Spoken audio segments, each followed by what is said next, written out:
Hi, I'm Finucane, Chief Investment Officer at Oxbow Advisors. Here's what we're seeing in the financial markets. The Federal Reserve is continuing its rate cutting cycle. The Fed funds rate is likely dropping to 3.5% by year end, and we would not be surprised if the next Fed chairman that is appointed in 2026 keeps cutting rates further. For that reason, we moved 10 to 20% of our 3-month Treasury bill holdings into 18 and 24-month Treasuries. Locking in a 3.5% yield now may look appealing in the future if the Fed cuts the 3-month annualized rate to 3% or lower. We still are not interested in holding long-term government debt. The United States is on pace to have a higher debt to GDP ratio by 2030 than countries like Italy and Greece. The budget deficit is also projected to be about 7% of GDP every year from now through 2030. That's unprecedented for an economy that is not in recession. Instead of reaching for yield in the long-term Treasury, we believe the better risk-adjusted return for income investors is in Treasuries with a maturity of 2 years or less, along with other high-quality asset classes. Gold and silver prices appear to be in a correction, but we believe the long-term view remains promising. Precious metals miners have been the best performing industry of stocks in 2025 after more than doubling in value. We trimmed some of our mining stocks, but about 10% of our high-income portfolio remains invested in the precious metals space. Another long-time holding in the high-income strategy that we are keeping is the pipeline stocks. The large swings in short and long-term interest rates over the past 4 years have had a whipsaw effect on numerous asset classes whose valuation shifts with the movement in rates. What we like about the pipelines is their combination of high dividend payout and less dependency on lower rates to deliver a good return.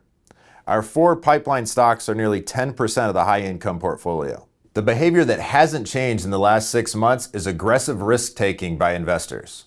The number of ETFs that offer levered returns such as 2 times, 3 times, or 5 times the return of a single stock has increased by 40% in just the past year. Leveraged ETFs are a trap for all but super short-term traders. We recommend staying away. On the same theme, the small cap stocks with the worst balance sheets have outperformed by 30% in the past 3 months, and small cap stocks with negative earnings have also outperformed by 30% in the last 6 months. This is the kind of market we're in right now. In the world of AI, the largest players involved are reminding us of the dot-com bubble with their announcement of circular financing deals. The way this works is company number 1 agrees to invest in company number 2, and then company number 2 uses that infusion of cash to turn around and buy the products or services offered by company number 1. Right now, these deal announcements are being rewarded with higher stock prices for the companies involved. There's no telling how long investors will see all of this in a positive light, but at some point the investor outlook will shift to a more worrisome one about all the CapEx spending that is happening with an uncertain expected return. We are keeping our positions in a couple of the players involved like Microsoft and Alphabet, but we are not chasing an industry like semiconductors when our projected downside is more than 40%.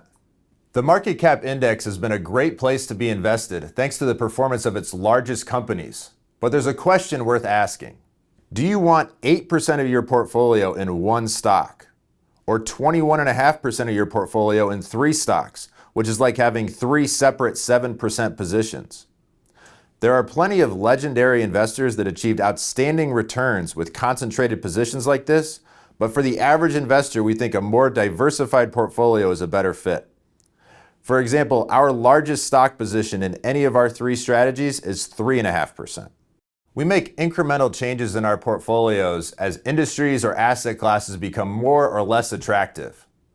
One industry that we added to in our stock portfolios this month was software. Over the past 6 months, software has had its worst relative performance versus semiconductors in the last 25 years. We mentioned the potential downside for the semiconductor industry is over 40%. Conversely, for the average software stock in our coverage, the potential downside is only about 15%. We like that as an entry point to add to positions like Intuit, Zoom, and Workday.